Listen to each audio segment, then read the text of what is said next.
Elliot Mamel, bonjour à vous. Bonjour. Et merci d'avoir accepté notre invitation. Merci vous êtes journaliste, chroniqueur notamment sur CNews et le Figaro Vox.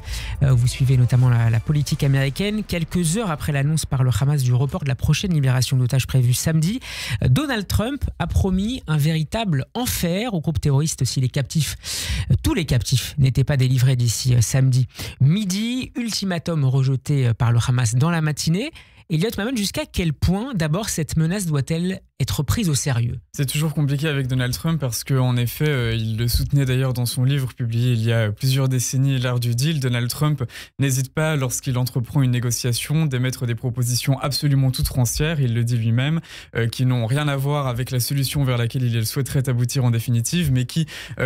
au vu de leur caractère plutôt extrême, peut néanmoins pousser les acteurs en question à se plier à sa volonté. C'est d'ailleurs ce qu'il a fait depuis qu'il est arrivé à la Maison-Blanche au début de son second mandat avec, par exemple, son allié canadien, en promettant des droits de douane extrêmement étendus pour, au final, parvenir à redéfinir l'accord économique qui lie les États-Unis au Canada dans une version qui, évidemment, sert, selon Donald Trump, les intérêts américains. Et finalement, les droits de douane aussi étendus que ce qu'il avait promis n'ont pas été appliqués, alors même qu'il était extrêmement ferme à cet égard-là. On peut en effet estimer que le caractère parfois outrancier des déclarations de Donald Trump sur Gaza ces derniers jours n'iront pas trouver une application aussi directe et conforme à ce qu'il a prétendu dans un avenir proche. Mais il vise à faire bouger les lignes.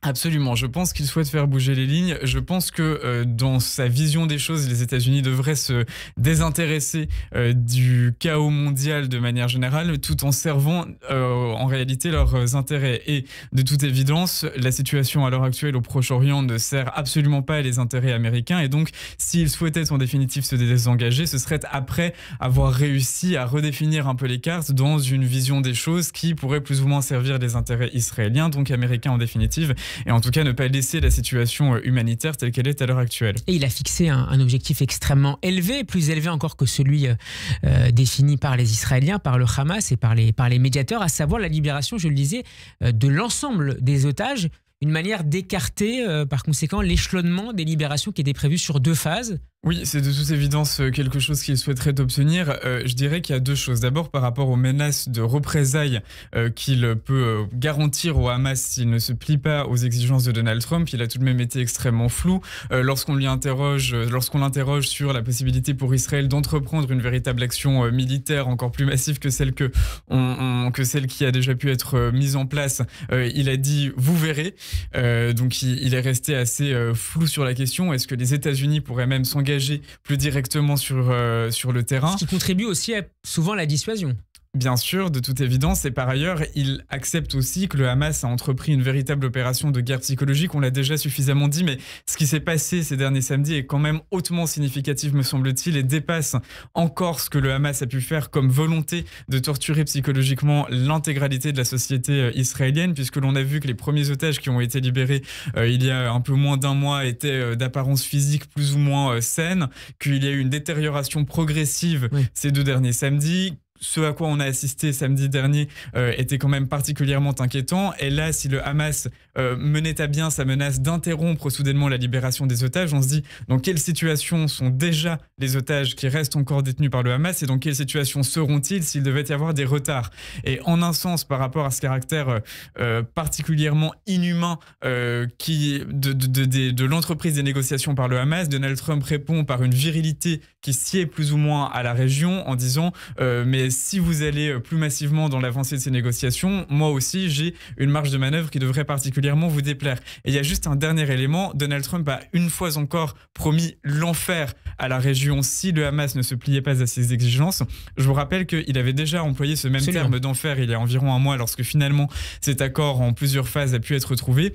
La veille de son investiture. Exactement, et je ne sais pas dans quelle mesure à cette occasion-là, la partie israélienne avait pu aussi considérer que cette promesse de l'enfer la concernait et que, en un sens, elle pourrait être poussée à des choses qu'elle ne souhaite pas tout à fait accomplir si elle-même ne parvenait pas à trouver et à appliquer cet accord avec le Hamas, puisque la version de l'accord tel qu'il nous a été présenté ne diffère pas énormément de l'accord tel que Biden l'avait proposé en avril 2024, en mai 2024 exactement.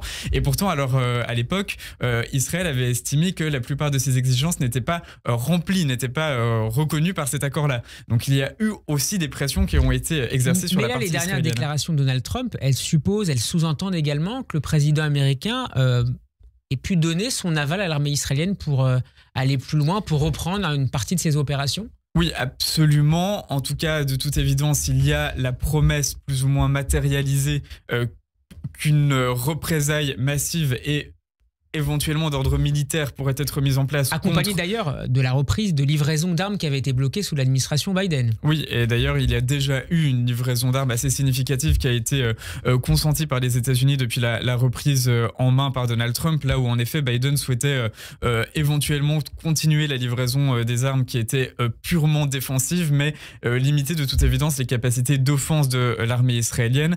Donald Trump est plutôt sur une autre ligne et par ailleurs, il a tout de même menacé les pays voisins qui peuvent aussi trouver soudainement un intérêt à faire pression avec Israël sur le Hamas, d'une suspension totale de l'aide humanitaire. On pense évidemment à l'Égypte et à la Jordanie. L'aide humanitaire pour ces deux pays représente plus d'1 milliard de dollars, ce qui peut représenter des parts particulièrement significatives. Par exemple, c'est environ 3% du PIB jordanien.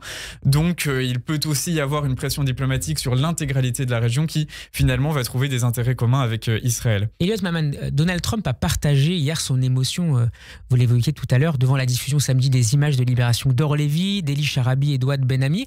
Est-ce que cette émotion est partagée par une majorité de l'opinion publique américaine ? Oui, je le pense. Par ailleurs, c'est vrai que c'était aussi une décision de Steve Witkoff, vous savez, l'envoyé spécial de Donald Trump dans la région, qui, après avoir vu ces images, a considéré qu'il fallait absolument que Donald Trump y accède également. Je ne sais pas dans quelle mesure Donald Trump n'était pas déjà suffisamment convaincu quant à son engagement en faveur d'Israël, même si, une fois encore, il n'a pas envie de maintenir les États-Unis absolument partout dans le monde et que cette volonté de retrait américain, je crois, concerne également la région israélienne. Néanmoins, l'opinion américaine, en effet, est plus ou moins convaincue par la nécessité de combattre les terroristes du Hamas. On a vu naturellement des débordements dans les universités de l'Ivy League qui se sont, pour certaines, livrées à une forme, ou du moins ont laissé des étudiants radicaux se livrer à des chasses aux sionistes, comprendre naturellement des étudiants juifs qui ne pouvaient plus assister aux cours sur place. Et aussi une forme de fracture au sein du Parti démocrate. Exactement. Néanmoins, le Parti démocrate, comme vous l'avez dit, est fracturé. Ce n'est de loin pas l'intégralité du parti qui est sur des positions aussi radicales par rapport à l'antisionisme, alors même qu'en France, par exemple, on a vu que pour certains partis, cette dimension-là faisait caractère d'une unanimité absolument effroyable. Ce n'est pas le cas aux États-Unis. Et par ailleurs, les images de chaos qu'on a pu voir, par exemple, dans les universités de l'Ivy League ont pu alimenter un vote en faveur de Donald Trump venant de couches sociales qui, à l'origine, ne votaient pas nécessairement pour Donald Trump. Et par ailleurs, donc politiquement, Elliot Maman, Donald Trump aurait aussi intérêt à s'impliquer toujours davantage dans le dossier, en particulier des otages? Oui, absolument, je le pense, même si évidemment, comme toujours avec Donald Trump, il a envoyé des signaux contradictoires, par exemple en répudiant l'héritage de Nikki Haley, l'ambassadrice de Donald Trump à l'ONU au cours de son premier mandat, qui était de toute évidence l'une des voix les plus manifestes dans le soutien de l'administration américaine à Donald Trump. Et qui s'était présenté à la course pour la présidentielle au sein des... Oui, et qui avait donné des garanties, qui avait promis des garanties à Israël qu'aucun autre candidat n'a donné, on peut tout de même le reconnaître. Néanmoins, parmi les deux autres couches électorales massives de Donald Trump, il y a évidemment les évangélistes qui, eux aussi, ont un soutien à Israël, d'ailleurs pas nécessairement du fait de leur attachement à la communauté juive, mais parce qu'ils estiment que Israël donne bien plus que toute autre forme d'État qui pourrait prendre place des garanties à l'héritage multiconfessionnel que l'on trouve sur les terres israéliennes.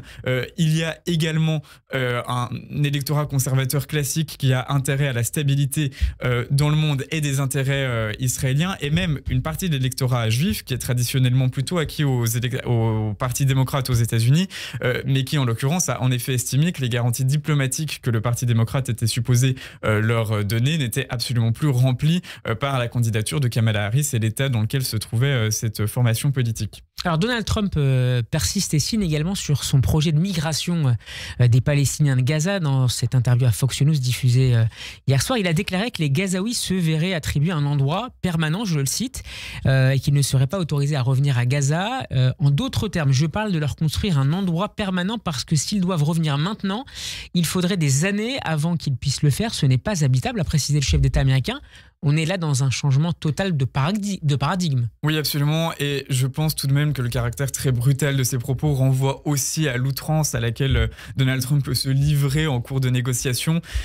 Naturellement, ce déplacement massif de population semble assez difficile à mettre en œuvre, notamment puisqu'on ne voit pas exactement quelle pourrait être la destination des Gazaouis en question. Il ne faut rappeler qu'il n'y a pas de plan qui a été proposé ou présenté, notamment au secrétariat d'État. Là, on est dans le flou le plus total. Il ne faut pas évidemment négliger qu'une partie des Gazaouis aussi aimerait pouvoir quitter la bande de Gaza. Le problème reste... Pas les 2 millions.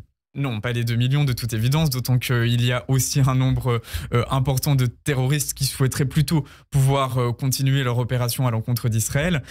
Bon, évidemment, l'impossibilité de trouver, notamment parmi les pays voisins, des gouvernements enclins à accueillir les Gazaouis est une difficulté manifeste du plan qui a été proposé par Donald Trump. Je pense en réalité que Donald Trump comprend qu'il y a un blocage absolument manifeste et c'est pour ça qu'il balbutie un peu en proposant une proposition d'abord formulée de manière assez inélégante tout de même, quoi que l'on pense de la situation, et par ailleurs évidemment outrancière, puisque il y a la nécessité de trouver quelle autorité politique pourrait sembler suffisamment légitime tant aux yeux des Gazaouis qu'aux yeux des autres acteurs diplomatiques significatifs dans la région, pour s'assurer que maintenant que Israël est tout de même parvenu à considérablement affaiblir la puissance militaire du Hamas, on puisse ensuite empêcher les convaincus qui restent à Gaza et qui restent pour certains convaincus de la nécessité de poursuivre cet effort de guerre, comment les empêcher d'accéder aux armes qui restent encore au Hamas dans la bande de Gaza.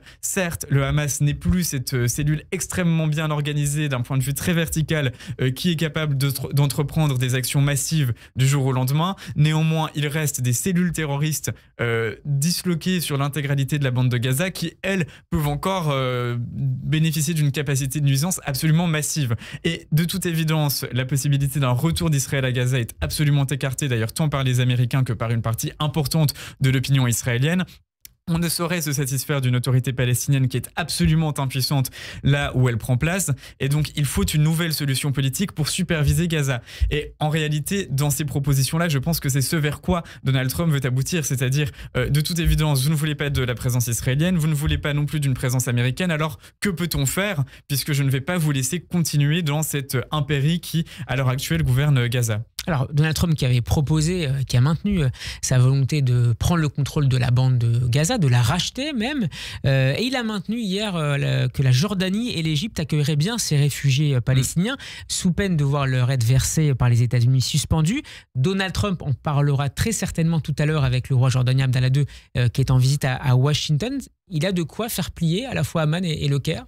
En tout cas, s'agissant de la Jordanie, c'est vrai que l'aide humanitaire représente une part significative de l'intégralité du budget de l'État, et que par ailleurs, Donald Trump a toujours cherché à satisfaire sa relation notamment avec les Jordaniens, en estimant que d'un point de vue énergétique, et vous savez bien que c'est quelque chose qui obsède absolument Donald Trump, à savoir tant sa souveraineté énergétique que la position des États-Unis dans le commerce international de l'énergie, il a beaucoup à faire avec les Jordaniens. Par ailleurs, évidemment, cela s'imbrique aussi dans la perte d'influence de l'Iran de manière générale dans la région, qui permet à Donald Trump de redéfinir un peu les cartes diplomatiques comme bon lui semble.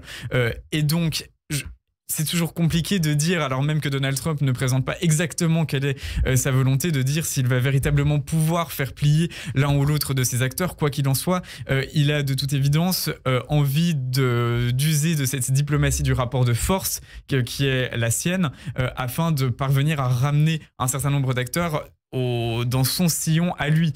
Par ailleurs, il va tout de même très en avant dans le combat contre l'influence frériste à l'international. On sait que l'Égypte, même si elle est peut-être beaucoup moins dépendante que la Jordanie de l'aide humanitaire américaine, elle aussi cherche à combattre l'influence des frères musulmans dans son ordre interne. Elle est dépendante de son aide militaire pour le coup. Oui, tout à fait, et que si l'Égypte s'oppose à la venue de Gazaouis sur son territoire, c'est notamment parce que les Gazaouis ont pour partie été conquis par le bras armé du frérisme, et que de toute évidence ce serait un peu compliqué d'avoir une population qui est convaincue alors même qu'elle cherche en Égypte à combattre l'influence du frérisme. Et donc peut-être aussi que c'est dans ce combat-là contre le discours frériste de manière générale que Donald Trump pourra rallier à sa cause des acteurs qui a priori ne sont pas exactement sur la même longueur d'onde que lui. Merci beaucoup Elliott Hammad d'avoir été avec nous cette cet après-midi dans le Grand Journal. Je rappelle que vous êtes chroniqueur sur CNews et le Figaro Vox. On peut retrouver cet entretien sur radioj.fr et en vidéo sur notre chaîne YouTube. Bon après-midi. Merci à vous aussi.